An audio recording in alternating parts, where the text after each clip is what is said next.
Welcome back. Well, 94 degrees, making it the hottest day so far this year, which is quite remarkable considering the last 2 years.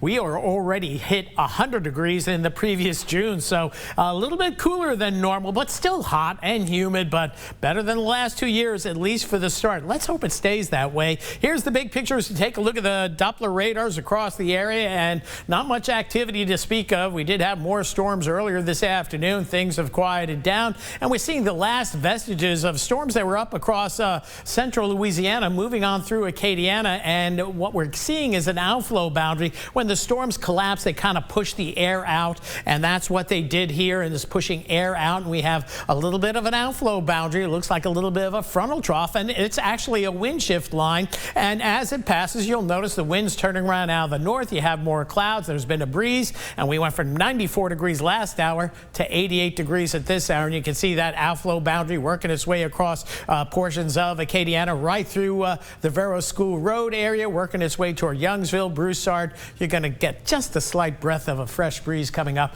as that moves on through, and maybe a few sprinkles with this as well. Here's the big picture across the region. We'll open it on up and show you there's not a whole lot going on across the area with scattered storms back across Texas. Not much going over toward the Florida Panhandle. No major issues there, although there'll be the daily chance of scattered storms if you're heading out there or already out there watching us on the app or online.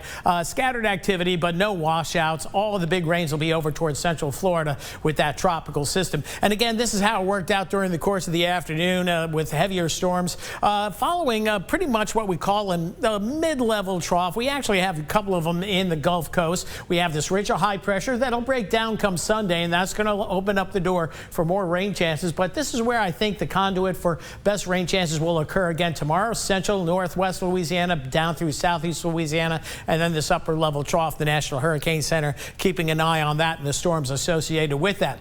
As we get into the tropics and open it on up, it is dead quiet across the Atlantic, but then we come closer to home. We have Hurricane Flossie here, went to Category 3 in the Pacific, but moving out to sea and also weakening as well. So that is the good news. And this area of disturbed weather in the eastern Gulf of Mexico off the southeast coast of the U.S. National Hurricane Center still monitoring this, giving it about a 40% chance of some sort of development, perhaps a depression over by Florida or just off the coast there. So some locally heavy rainfall for the Sunshine State, mainly the peninsula, not as much so for the western panhandle, and then perhaps up through the Carolinas with time going into next week. For us, it looks nice and quiet overnight tonight. Temperatures barely get below 80. Then for tomorrow, there we go again, a few widely scattered showers and thunder showers. We'll keep rain chance at 20%, and that might be a stretch.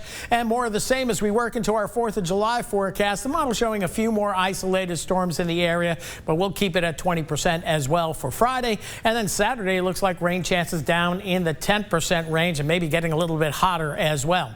Overnight tonight, again, barely getting below 80. 80 was our low this morning. And then for tomorrow, pushing into the mid-90s with that heat index up there at 101 to 106 across the area. So an early evening shower possible, but dissipating right now. Quiet generally overnight tonight. Warm and humid. 78 the low. Tomorrow we'll pump it up back to 94, perhaps 95. I thought we were going to see more of a northerly wind in the days to come, but that is not going to manifest. So I was going higher on the temperatures yesterday on the 10-day forecast, but we'll bring it back down to typical summer reality. Rain chances low through Saturday, pick up Sunday afternoon, and we'll see better than normal rain chances, but scattered activity. No real day looks like a washout or too much rain. Now we could use a little bit more rain, but it's going to be scattered in nature through much of next week.